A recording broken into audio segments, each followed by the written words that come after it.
Hello, everyone.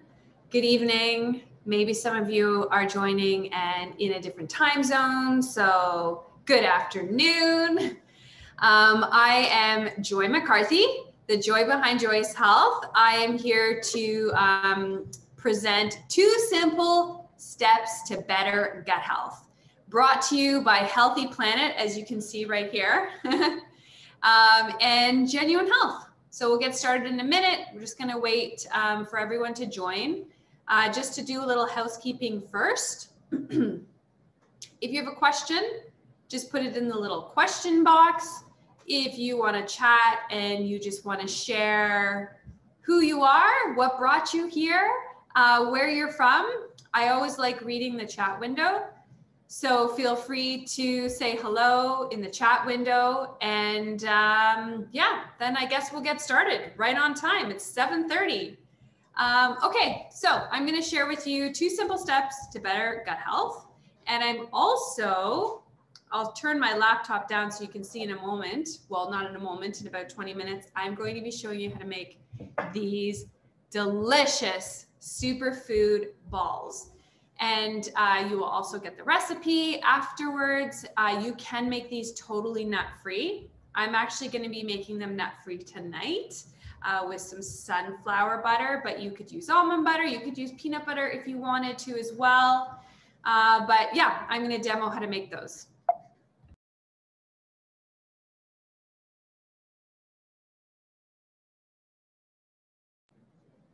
But first, let me tell you a little bit about myself. So I am a certified holistic nutritionist. I'm the creator of joyoushealth.com, which is a Taste Canada award-winning blog. I started Joyous Health about 12 years ago, and that's where I share tons of recipes and healthy living inspiration. I'm a regular nutrition contributor on a daytime show in Canada called City Line. You may have seen it before. Tracy Moore is the host and she's awesome. And also CTV's Your Morning. I am the creator of a line of natural and organic body care, hair care, and now skincare. And you can connect with me at Joyous Health on Instagram or on Facebook. And obviously you can also connect with Healthy Planet. They're at Healthy Planet Instagram, and also Genuine Health. And as I already mentioned, they are bringing this awesome presentation to you this evening, plus this delicious cooking demo as well. And maybe some of you will be cooking along with me. Okay, so a little bit more about me. I'm a 3-time best-selling cookbook author. These are my 3 cookbook babies, as I refer them. The middle book is my most recent cookbook, the Joyous Cookbook. And you know, one thing as a nutritionist I've been focused on since day one is not only do I create recipes that are really good for you with whole food ingredients, but I'm really focused on making food taste delicious.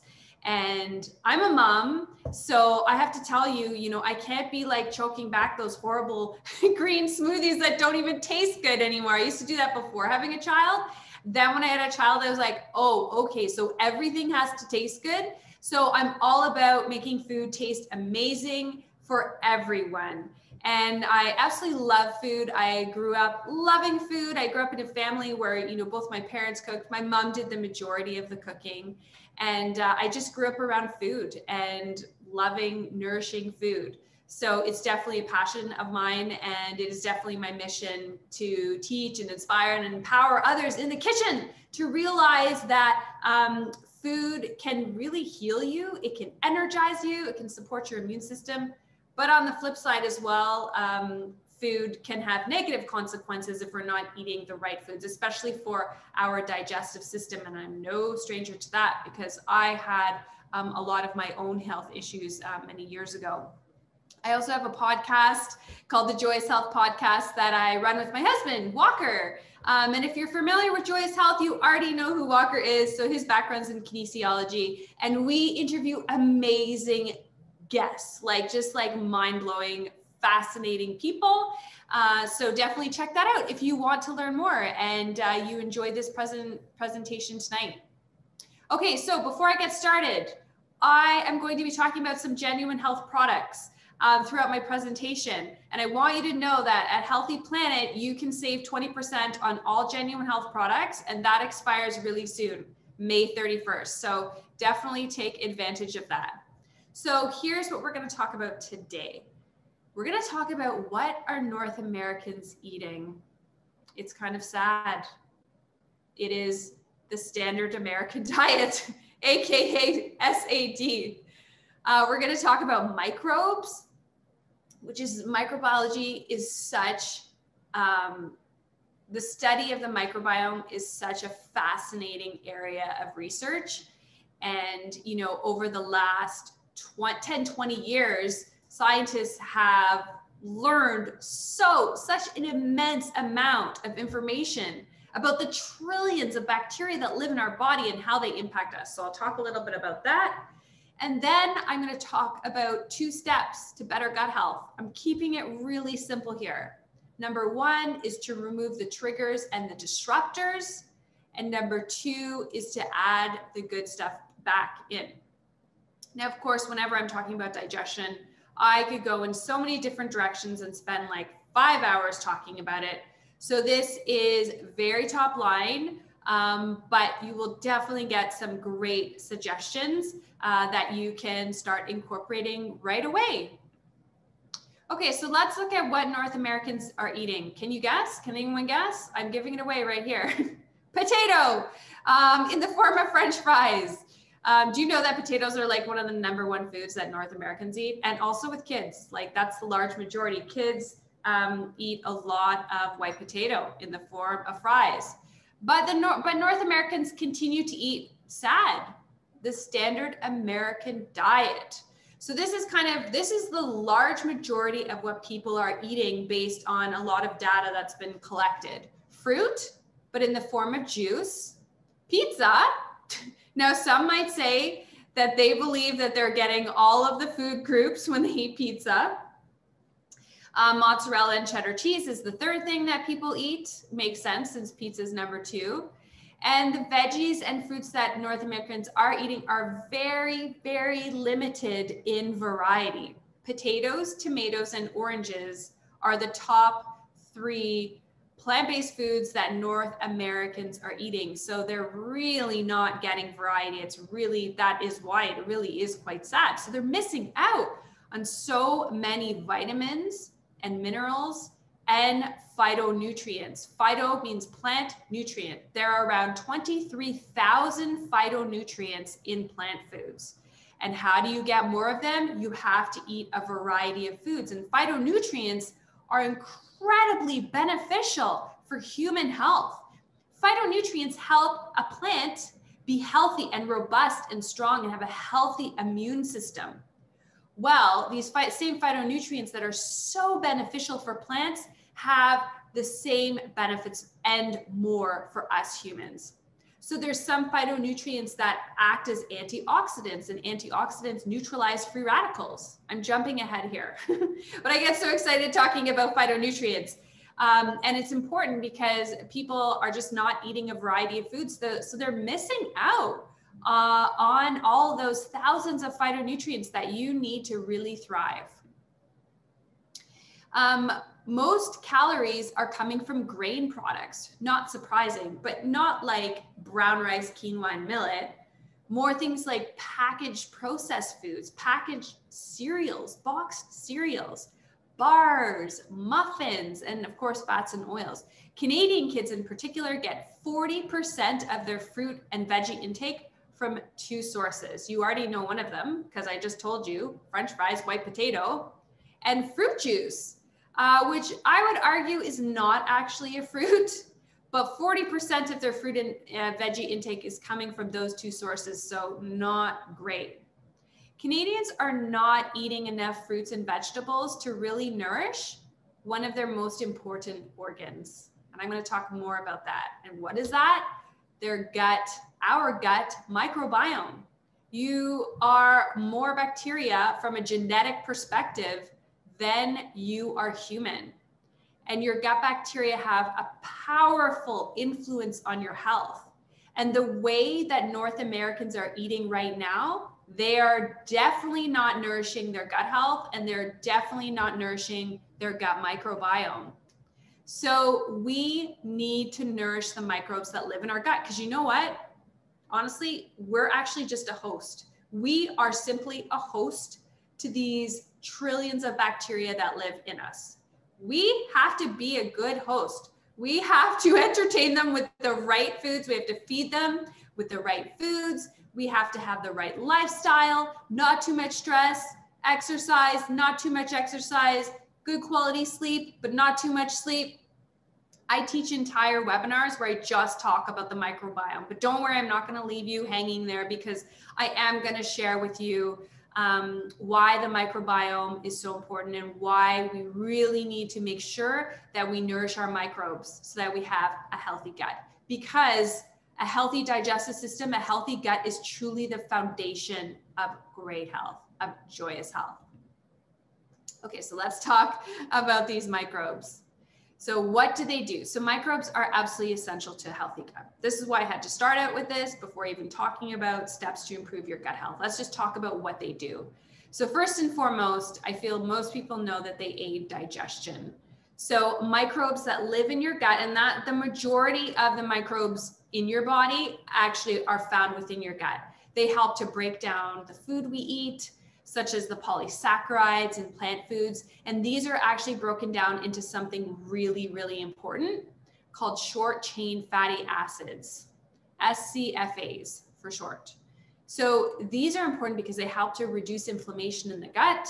They decrease the risk of obesity and insulin resistance, and serve as a food for other microbes. So they make your gut happy because certain strains of bacteria can reduce constipation, bloating, diarrhea, cramping. And you know what? Much of the research done on probiotics and specific strains is really focused on how they can really help with gut health for children and adults. And microbes make nutrients. So they're really important because they help to make B complex vitamins and vitamin K. I think so often we're always thinking, okay, what should I take? I gotta like take all these different supplements, take vitamin B complex. But you know what? You can make these nutrients yourself. And if you have a healthy gut, you are. Microbes help keep your skin clear and bright because you have a microbiome on your skin as well. And your skin and your gut health are linked. They're absolutely linked. So if you don't have healthy skin, then you want to look at ways to support your gut health. So this is important now more than ever because of this pandemic we're currently in. And microbes are truly essential to whole body health. They are so essential to educate the immune system. The mucosal lining of the gut is actually protected by the microbes that hang out there. And this literally protects the inside of the body because note, the entire gastrointestinal tract is actually considered the outside of the body. Raise your hand if you knew that. You guys are so smart. So your immune cells and your microbes have a symbiotic relationship. Your microbes support your immune cells and your immune cells support your microbes. And your microbes help your body identify between friend and foe, good and bad. So microbes are so key. And this is, I really encourage you, because we don't have a lot of time to go into this today, I really encourage you to read more about this and really understand how important your gut health is, because 70% of your immune system resides in your gut. So if you feel like you have a weak immune system, I mean, no one's gotten sick aside from COVID, like nobody's getting sick anymore because no one's getting exposed to anybody else. But prior to COVID, if you were someone who got sick a lot, then you really want to do things to support your immune system. We also know that microbes play a role in shaping our mood and our cognitive function. In fact, every class of neurotransmitter that is found in our brain, from serotonin to dopamine, every neurotransmitter is also found in the gut, which is deeply fascinating. And it makes you question, if you have anxiety or depression, looking at your gut health is a great place to start, and really nourishing your gut so that your gut, I mean, 90%, up to 90% of serotonin is made in your gut. Yet a lot of people take antidepressant drugs, which definitely can be needed and can help, but it's not helping your gut health. So that's something to really think about and investigate further if you do have any mental health concerns, looking at what is your gut health like. They also influence our body composition. We know in both human and animal research, we know that obese people have less diversity of microbes than lean people. And we've seen this in animal studies as well. In fact, in animal studies, when they've swapped microbes, so with lean rodents, they put microbes from the obese rodents into the lean rodents. And then with the obese rodents, they put the lean microbes in. And you can probably guess what happened. The obese rodents became lean, and the lean rodents became obese with no change in diet, no change in lifestyle or stressor, nothing. All they did was do a microbe swap. So yeah, we know how, we know that microbes can influence our body fat composition. They play a role in appetite regulation as well. And very, very importantly, last but certainly not least, is they influence inflammatory chemicals as well. So microbes can literally turn up the dial on inflammation in your body, or turn down the dial, because there's good guys and bad guys, right? So in your microbiome, it's not all like perfect beneficial microbes. There are other microbes in there as well that are causing trouble. So this is why we want to do everything we can to really support our gut microbiome, and that is supporting our digestion. Okay, so 2 simple steps to better gut health. One of them I'm doing right now, drinking water. Okay, so first you want to remove the triggers and the disruptors. Now I'm showing some glutinous bread here. Don't worry, you know what? There are so many delicious gluten-free breads. I'm not going to take your bread away from you. But, if you are having gut issues, and you know what, honestly, even if you're not having gut issues, if you've never taken a break from wheat before, I would highly recommend it just for a week and just see how you feel. See how your energy is. See if your bowel habits change at all. So there are 6 things that I want to go through to remove the triggers and the disruptors. Processed foods, first and foremost. Sugar feeds the bad bacteria, the yeast, the parasites. Yes, we all have parasites to a degree in us.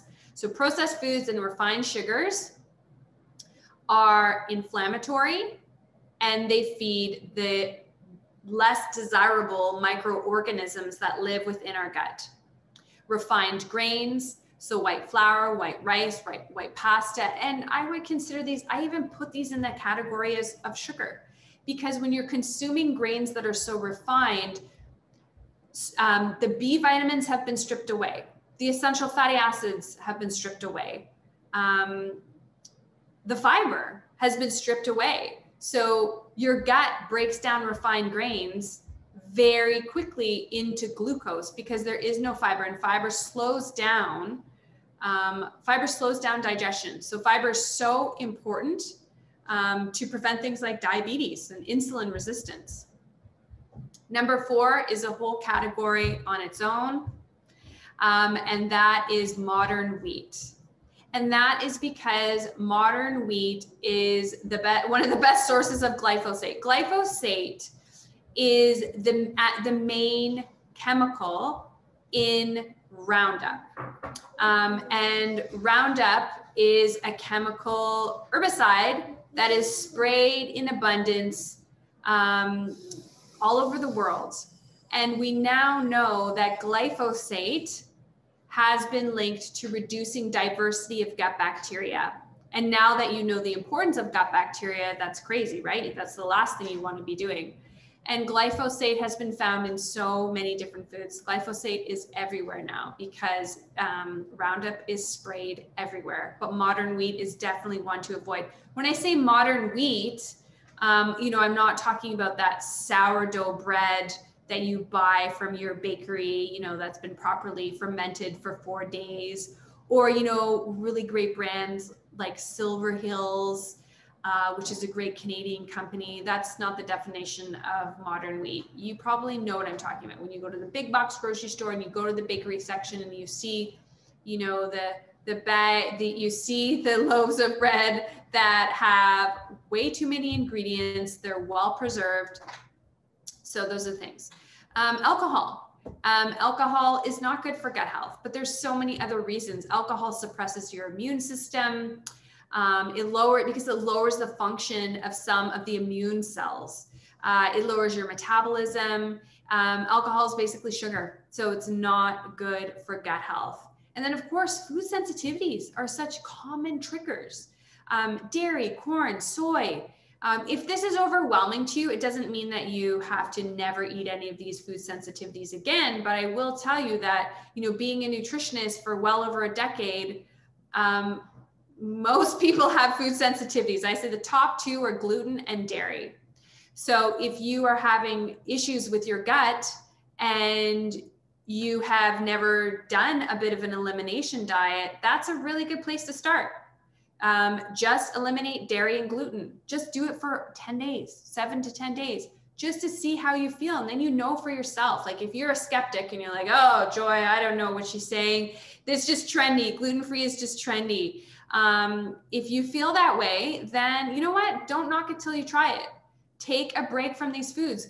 Both gluten and dairy tend to be very, very inflammatory for the large majority of people. And when I say dairy, you know, there's a few exceptions to the rule, because I would say for some people who aren't sensitive to dairy, then kefir or yogurt is actually good for gut health, but not for everybody. So really look at the triggers and the disruptors of your gut and think about taking a break from those, because they do so many terrible things to your body. There's so many negative impacts of these various foods. We know that gluten can increase the permeability of the intestinal lining. So, you know, if you've been eating modern wheat for the past 10, 20 years and you now have leaky gut, then, you know, getting gluten out of your diet is a good idea. I already talked about the fact that it can increase your bad bacteria and yeast, reduce the diversity of good bacteria. I'm kind of jumping all over here with this slide. Simply, you can't get adequate nourishment from the standard American diet. You essentially end up being bankrupt. You know, you really need to be putting the nourishment in so that your body can deal with things like stress. Stress is a very nutrient intensive thing. So everyone has been stressed the last year. And if you then are resorting to not eating well, that is definitely going to affect your well-being and affect your gut for sure. Those things contribute to food sensitivities. Eating the same foods all the time is a really great way to develop a food sensitivity or food intolerance and inflammation. Sugar, for example, causes a sluggish digestion. So can dairy. And really, you know, eating processed foods with a lot of food additives really increases the burden on the liver for detoxification.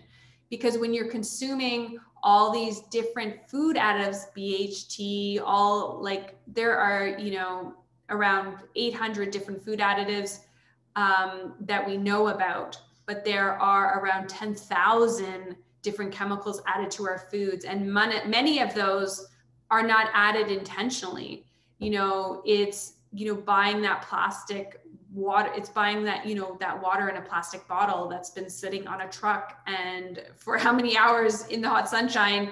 And now you are not intending to, but you're consuming plastic molecules.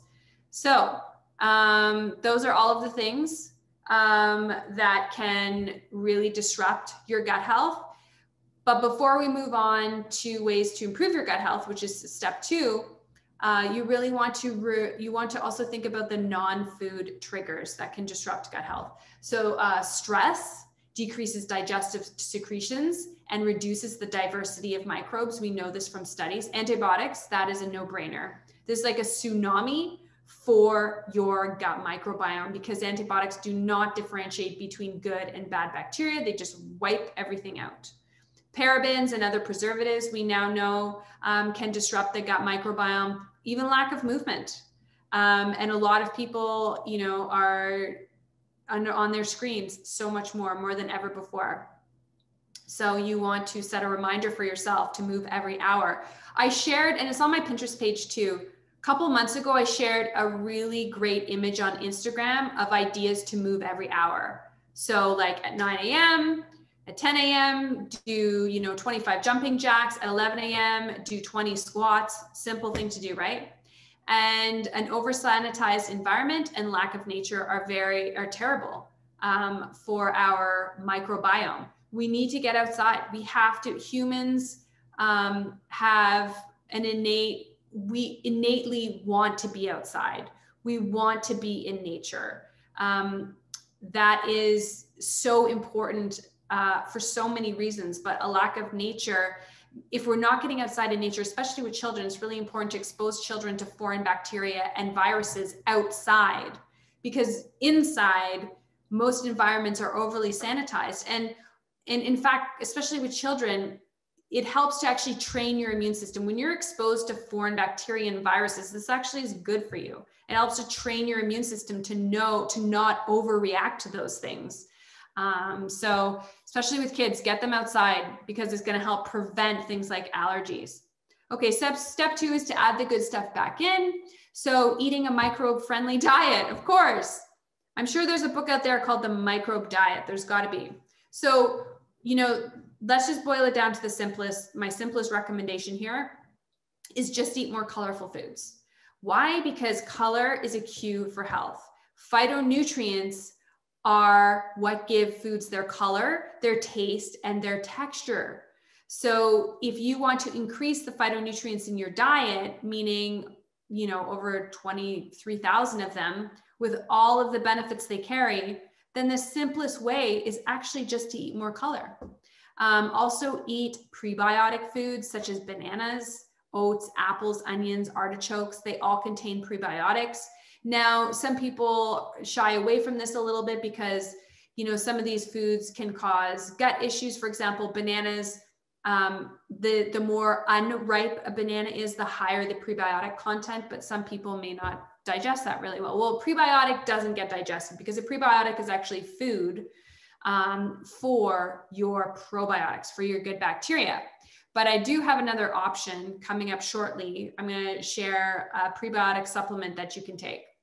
So also eating a microbe-friendly diet means eating fermented foods if you can tolerate them. There is a small percentage of the population who can't, people who are sensitive to histamine.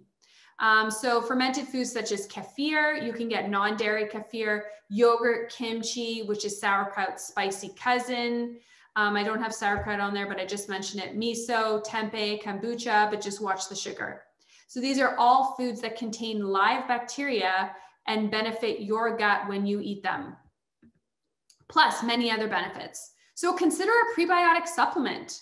I'm going to make the recipe that I'm going to show you how to make. I'm using the organic gut superfoods for kids, but Genuine Health makes amazing natural health supplements to support gut health.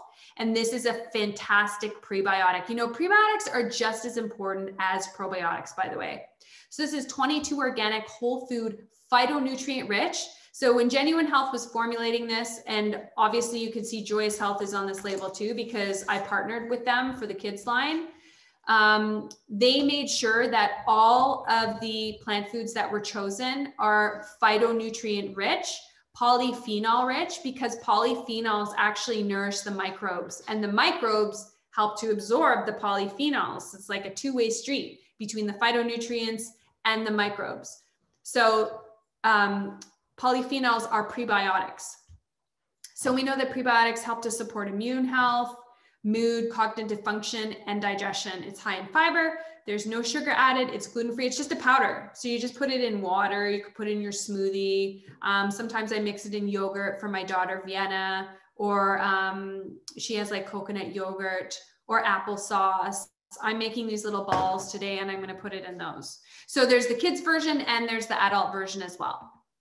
So there's many different ways to enjoy them. I make these Berrylicious unicorn bites. That recipe is on my blog.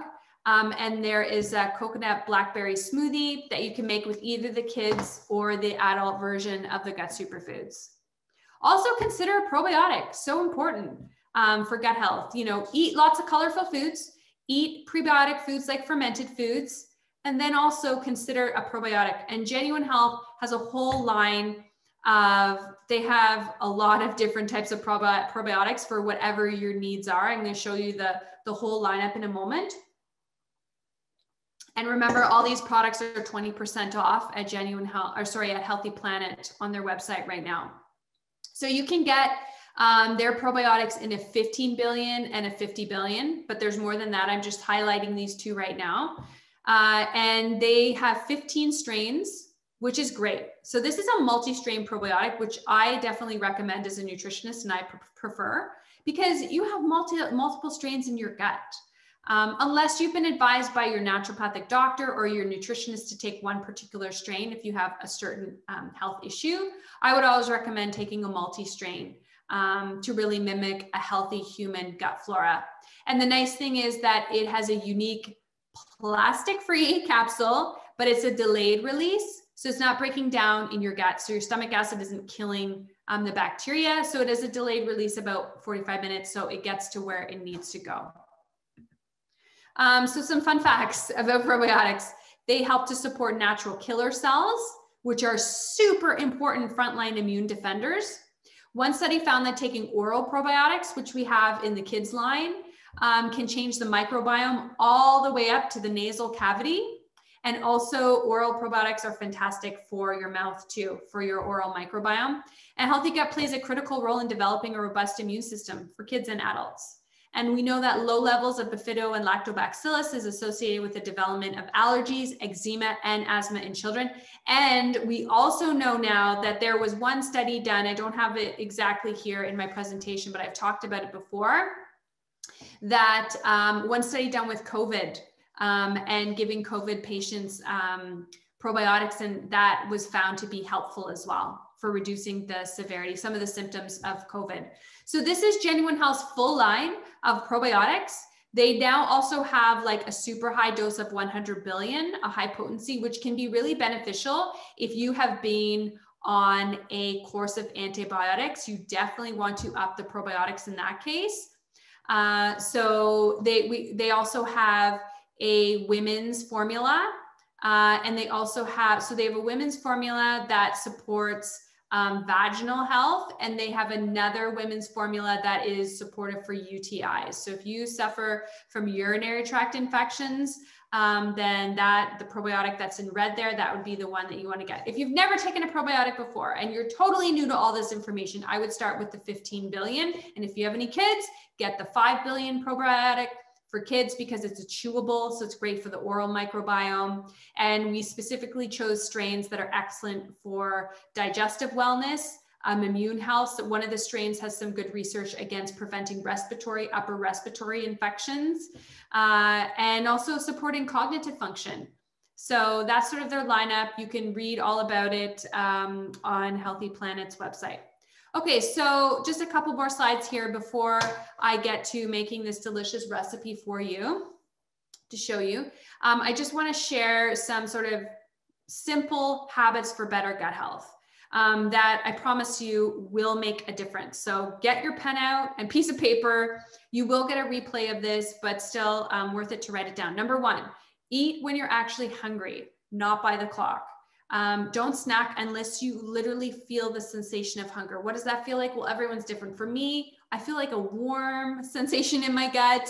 That's because the hydrochloric acid is increasing. That's a really good sign of hunger. When you're feeling like that growling tummy, that's a good sign. And I get it. You know what? I'm a parent. I totally get it. Like sometimes it's hard because you might not be hungry at 5:30 when everyone else is hungry. So what I personally do, because I like to eat with my whole family.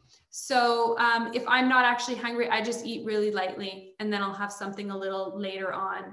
But this is a really simple thing. You know, when you're eating when you're not hungry, that's a recipe for disaster. That's a recipe for being bloated and constipated and just having not good digestion, because then you're not going to have adequate acid and enzymes if you're still digesting lunch. So really eat when you feel the sensation of hunger, and that alone can improve your digestion. Avoiding eating before bed. Have your last meal, you know, at least 2 to 3 hours before you hit the sack. That can really help improve your digestion, especially if you're someone who suffers from heartburn, or if you have sluggish digestion. A sign of a healthy digestive system is when you wake up in the morning, you have a number 2. That's a good sign. And if you're not, and you're going a few days without it, then try fasting. Fast for an absolute minimum of 12 hours. So if you have your last bite of food at 7 p.m., then don't eat until at least 7 a.m. or later. If you are not new to fasting and you're already doing 12 hours, then I would add another hour or 2 or longer, depending. Everyone's different. Fasting does not work for everybody. If you have major adrenal fatigue or you have hormonal imbalance, going like 16 hours without eating is actually too stressful for your body. But everyone can definitely benefit from fasting a minimum of 12 hours. And that's, I think, fairly easy to do. It's just having awareness of it and not eating right before you go to bed. Chew food until a paste. Such a simple thing. I talked about this in my first cookbook, Joyous Health. I hammered home this point. Chew your food until a paste, because your stomach doesn't have teeth. If you're eating an apple, eat until you can no longer distinguish between the flesh and the peel. That's how you know you've chewed enough. Because you know what? When you chew a lot, this massively increases the surface area of that food for all your digestive enzymes to get in every nook and cranny. So if you're eating a big, beautiful salad, or you've made a Buddha bowl, but you're shoveling it back and barely chewing, you're not even benefiting from everything that you are eating, because your gut is not able to extract all those vitamins and minerals efficiently. And you can have maldigestion, you can have malabsorption, and you can be pooping out whole, food, like undigested food particles. It's such a simple habit. And just like eating only when you're hungry, chewing your food until a paste, because your stomach doesn't have teeth, can really help improve your gut health. Ensure adequate stomach acid as well. So a lot of people have low stomach acid. More people have low stomach acid. It is actually very rare to overproduce stomach acid. This contrary to popular belief, especially with people with heartburn. People with heartburn have been told for decades that they're producing too much acid. 9 times out of 10, they're actually not producing enough acid, and they are digesting food by fermenting it, which causes gaseous byproducts that shoot up through the esophagus and cause pain. That is the large majority of people with heartburn. Too little stomach acid, not chewing their food enough, eating meals too big, eating too much, overeating. So how can you stimulate stomach acid? It's so simple, so simple. Apple cider vinegar and water, like a teaspoon or a tablespoon of apple cider vinegar and water, for example, before your meal can really help to stimulate hydrochloric acid, help you better break down your food. This is totally my hack. Whenever I feel bloated at all, after a meal, so it works after a meal too. But if ever I eat something and I feel bloated, I put some apple cider vinegar with like 1/4 of a cup of water, and I drink that, and it's gone in like 15 minutes. Not the drink. I like kind of shoot it back, but any sort of pain or bloating or gas. Lemon and water is good too. You guys know, if you've been part of my community for a long time, you know that I've been singing the praises of lemon and water first thing in the morning. Or digestive bitters are great too. And I'm sure Healthy Planet sells a whole array of digestive bitters. I really actually like St. Francis. They sell good Canadian it's called Canadian bitters, which are great. Drink plenty of water. This is for sure one of the most overlooked health habits for everything. Your body is like 70% water. So drink plenty of water, eat lots of hydrating foods for easy elimination. And finally, last but not least, use a squatty potty or a stool under your feet for when you poop. So elevating your feet opens up your pelvic floor and allows the poop to come out very easily. If you don't currently do this, it's going to blow your mind. It's going to blow your mind. You're going to have the best poops you've ever had in your entire life when you just elevate your feet, because that is how humans are supposed to be pooping. The modern toilet is actually terrible. Puts us in the worst form for having a poop. Okay, so just remember, save 20% on all Genuine Health products, but that's only until May 31st at Healthy Planet. And let's make this recipe now. So I'm going to show you how to make my superfood bites. This is a very easy recipe to make. You don't need to cook anything. You need very few ingredients. I'm going to show you what the ingredients are now. So we are going to, so you can take a picture of this, but we will also send you the recipe too. So we're going to do 1.5 cups of rolled oats. We're going to do 2 to 3 scoops of the fermented organic gut superfoods. We're going to do about 1/2 cup of the sunflower seed butter. We've got some non-dairy milk. We've got some flax seeds and flax or chia, and then some maple syrup. I already said the dairy milk. I totally said that out of order, but anyhow, I'm going to show you how to make this. And let me just, so I'm just going to turn off I'm going to stop sharing my screen. If I can find the mic here. And then, okay, here I am, everyone. Let me just adjust this. Okay, so I'll move this down so you have to look at me. You can just look at what I'm doing. So I have my bowl here. I have my oats. You could use quick oats. You can use rolled oats. You can use old-fashioned oats. Honestly, it doesn't really matter. Just get yourself some oats. I do recommend organic oats. So we have 1.5 cups of oats there. Oats are a fantastic source of fiber.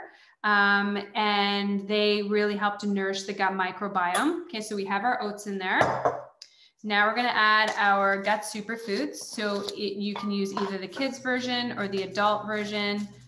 Doesn't matter. Hang on, this one was in my fridge, so it's gone a little bit hard.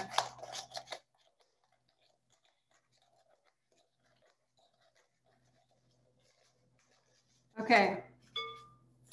Walker, can you look at the gut superfoods? I just need you to break it up. It's kind of in chunks. Just asking my hubby for help in the background. I should have actually looked at that before. Okay, so we're gonna add our sunflower seed butter. So I'm making these nut-free, and I'm gonna use about 1/2 cup. I never measure stuff, but if you were making this for the first time, I would recommend measuring it, but I don't measure stuff because I cook all the time. It's just easy. But that's about 1/2 cup, yeah? Do you guys agree? 1/2 cup?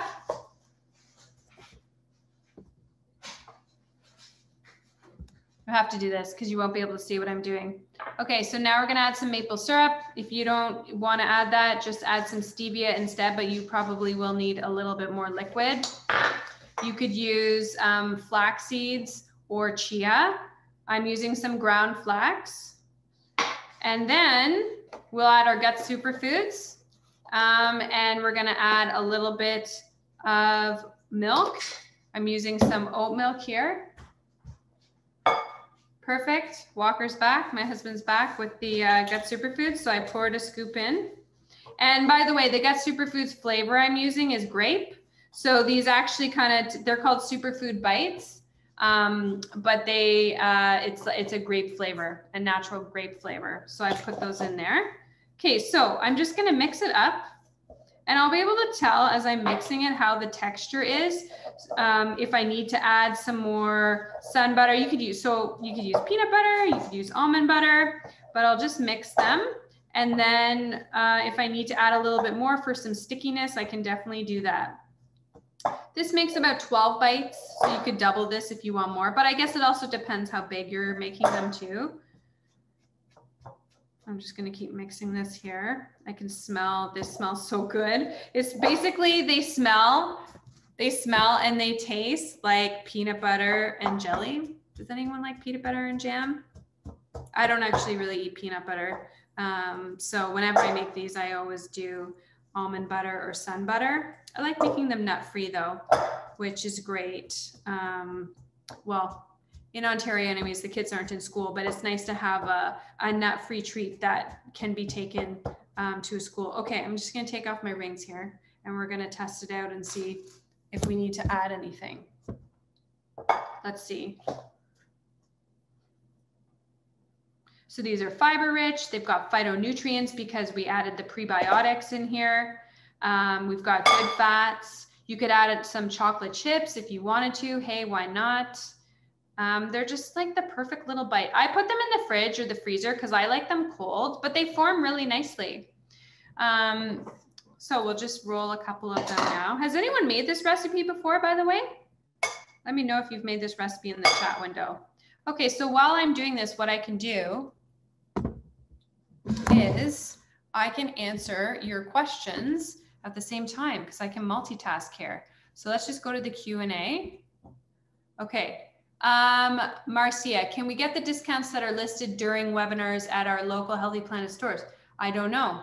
I'm not sure. I would guess, but I don't work for Healthy Planet, so I can't say. Maybe if someone's here that works for Healthy Planet, they can let you know. But I will ask them, and maybe they can put that in the email as well.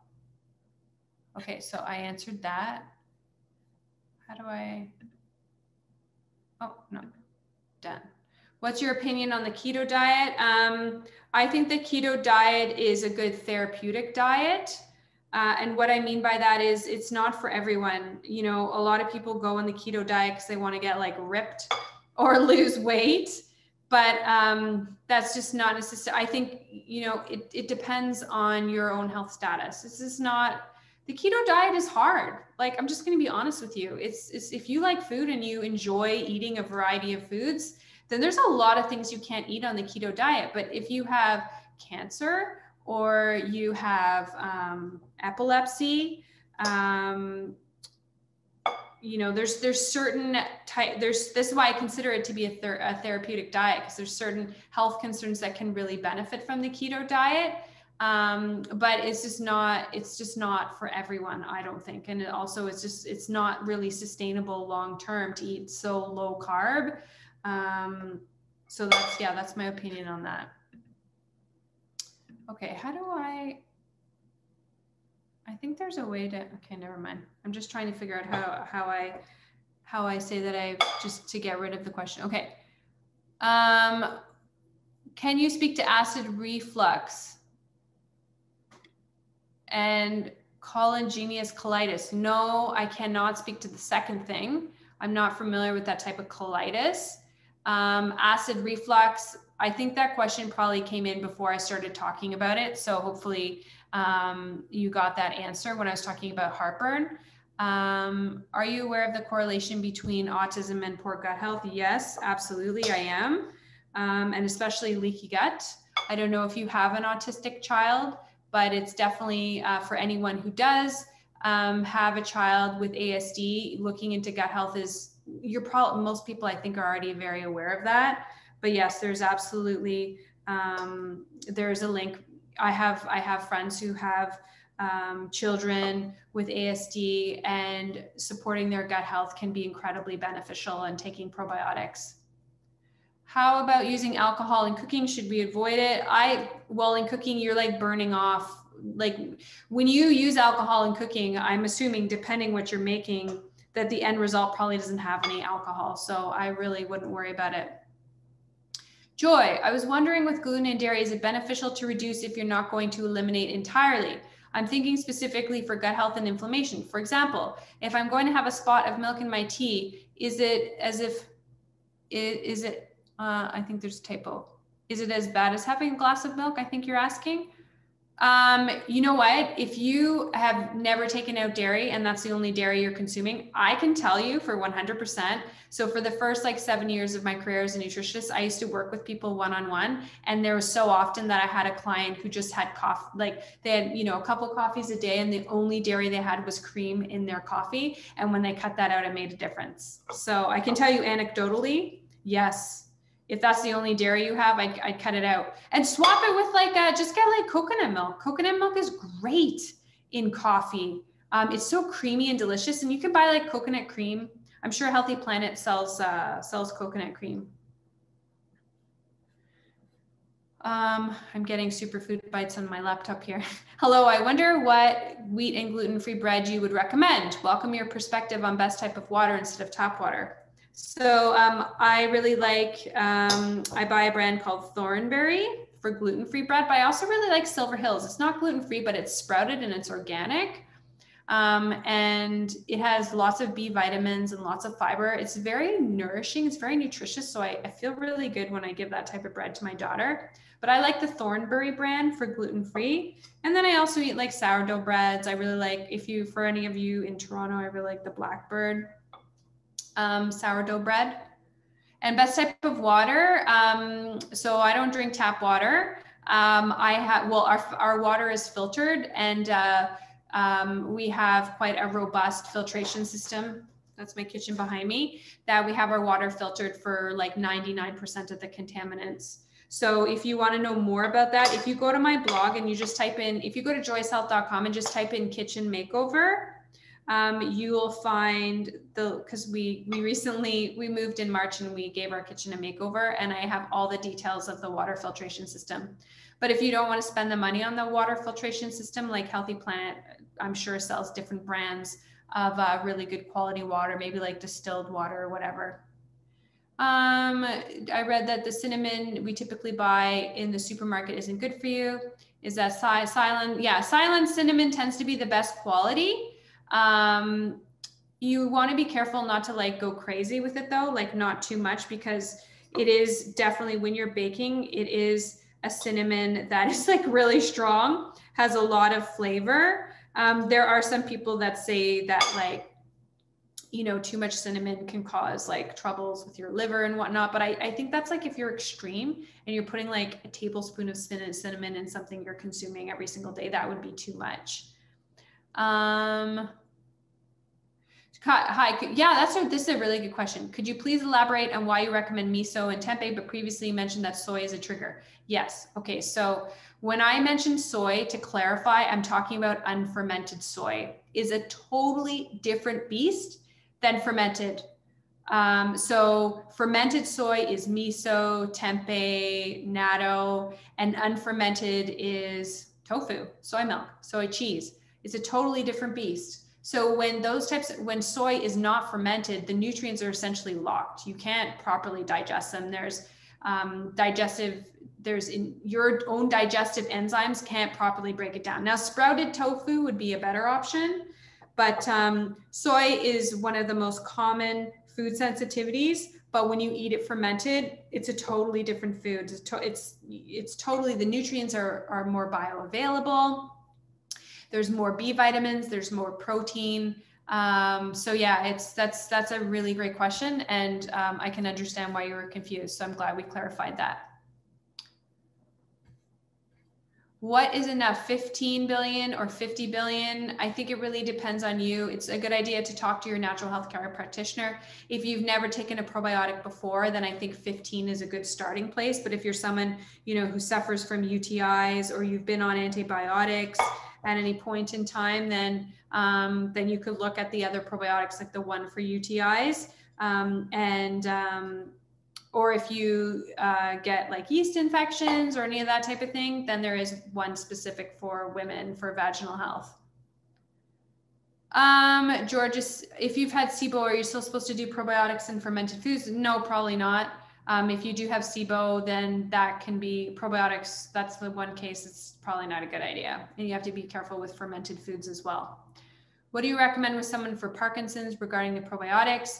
I think there actually is, I'm not an expert on Parkinson's, so I can't really speak to that, but I do, there is definitely a gut health connection there. So I would look for a practitioner who's an expert in Parkinson's, or a naturopathic doctor who can help you, because there could be very well be specific strains that could be beneficial for that.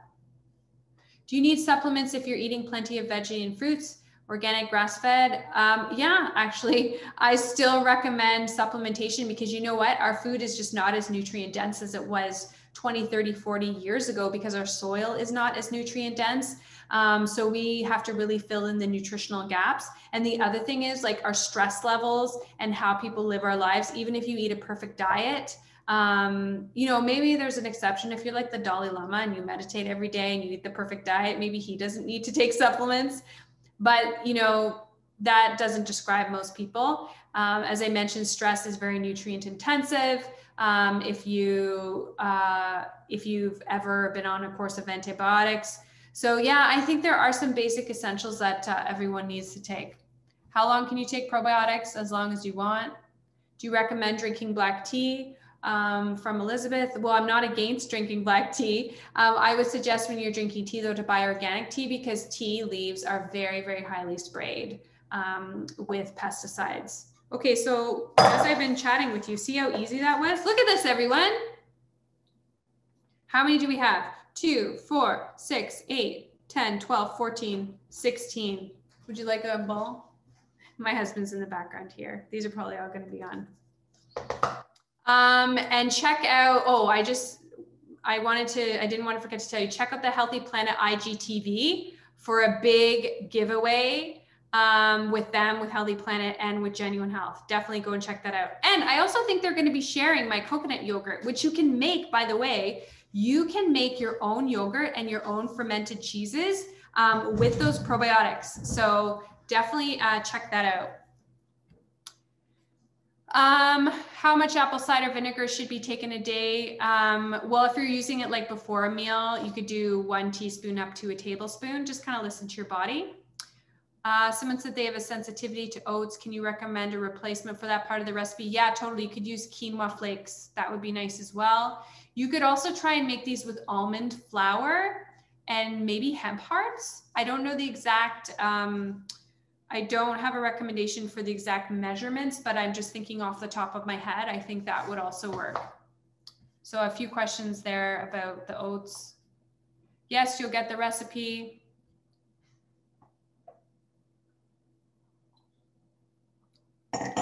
Okay, so Vida is asking, you're very welcome. Thank you for joining me. Do you recommend taking probiotics lifelong? I recommend taking, with any supplement, it's a good idea to take a break from time to time, for sure. So, you know, I do that too. Like, I'm a big fan, and I'm just gonna sit down here. As you guys probably know, I'm a big fan of collagen. I take Genuine Health collagen every day. That's why I'm actually 65, but I look 43. Just kidding. I take collagen. It's really great for skin health. But you know, I take breaks. Sometimes I just take a full break from all my supplements, just for a little while, and then I tend to go back on them, especially things like vitamin D and my probiotics and my fish oil. These are all things that I take on an ongoing basis. Someone said L-glutamine, known to help a leaky gut. Yes. L-glutamine can really help the intestinal cells repair faster. How long should one take this? I'm not sure. Best to talk with a natural health care practitioner. Why do you need pre and probiotics?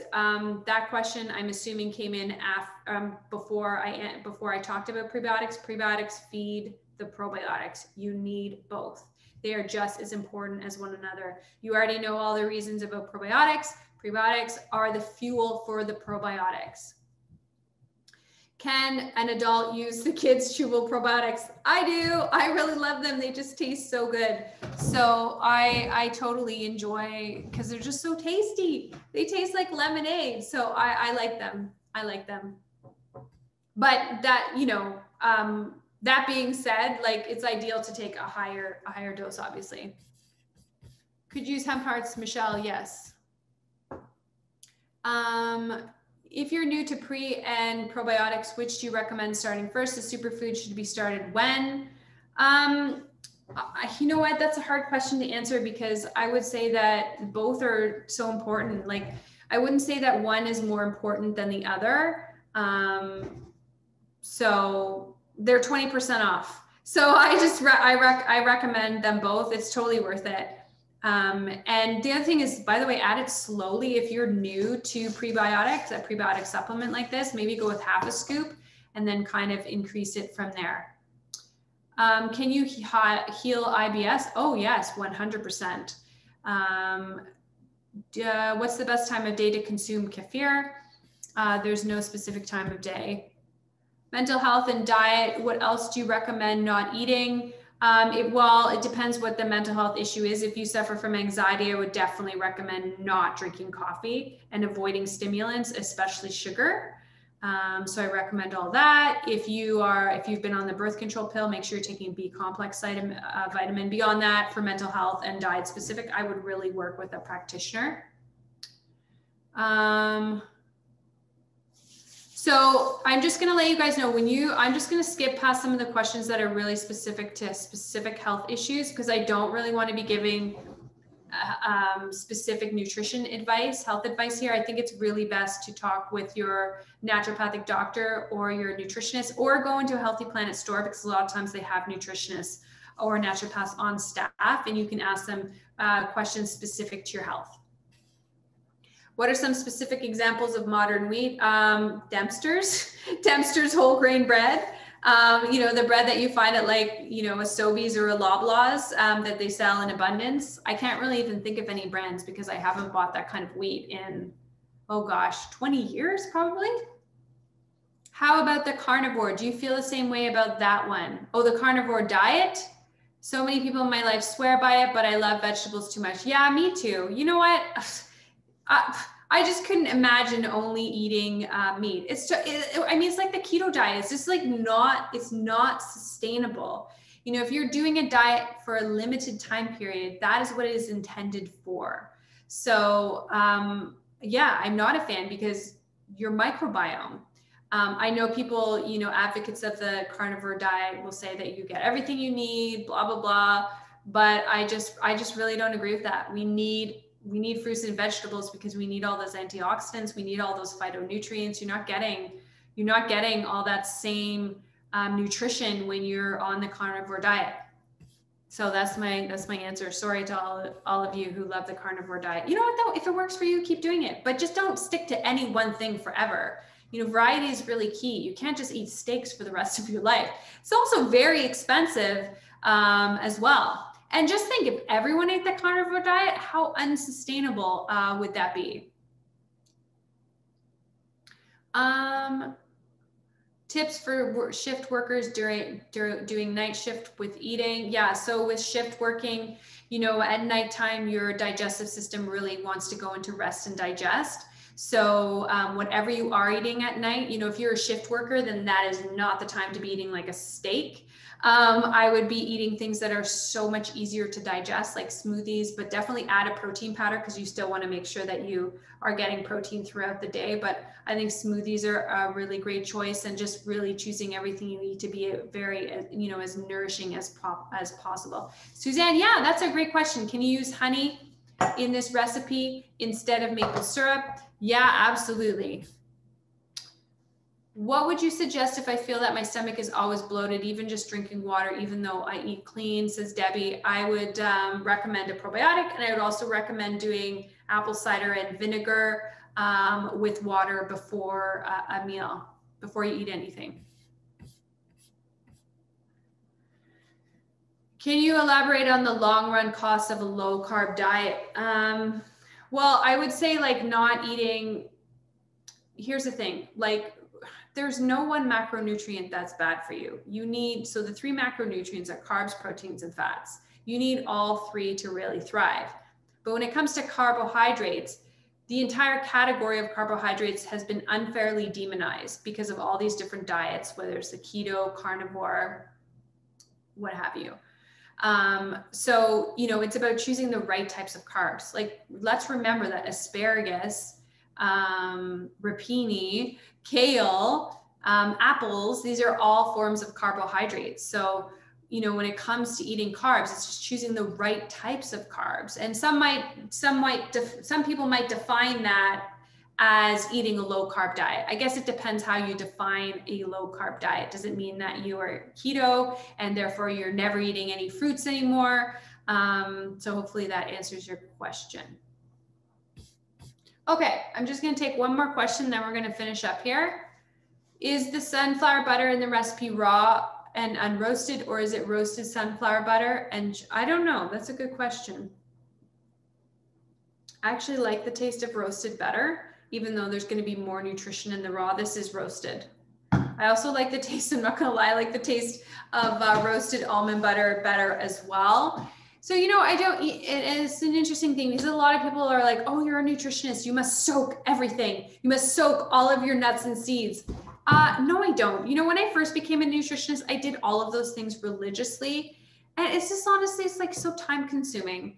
And so, you know, if I was vegan and like nuts and seeds were a main part of my diet, then yeah, I probably would be soaking and sprouting stuff a lot more. But because it's not the main part of my diet, then I don't need to do that. So hopefully that answers your question. If you have more questions for me, you can always reach out to me on social media at Joyous Health. Also hop on over, make sure you go to Healthy Planet, go to their Instagram because they do have a big giveaway. So go check that out. And reminder that you will get the replay to this webinar. And you also will get the recipe. But I believe this recipe is posted on Genuine Health's website. This recipe is also in my Little Food Lovers free ebook that's on joyoushealth.com. But don't even worry if it's like too much stress to go looking for it. You can just go, you can just wait to get your email and then you'll receive a JPEG. So thank you so much everyone for joining. We had a really great group here.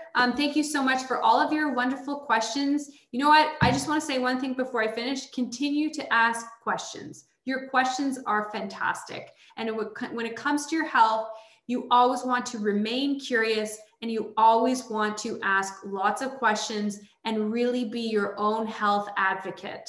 You are in charge of you. You are responsible for your own well-being. So always know about everything you're putting in your body. You know, don't just eat what I recommend or take what I say because I'm saying it. Do your own research and really listen to your body and tweak and refine. And yeah, I wish you all joyous health. And I thank you so much for joining me this evening. Bye, everyone.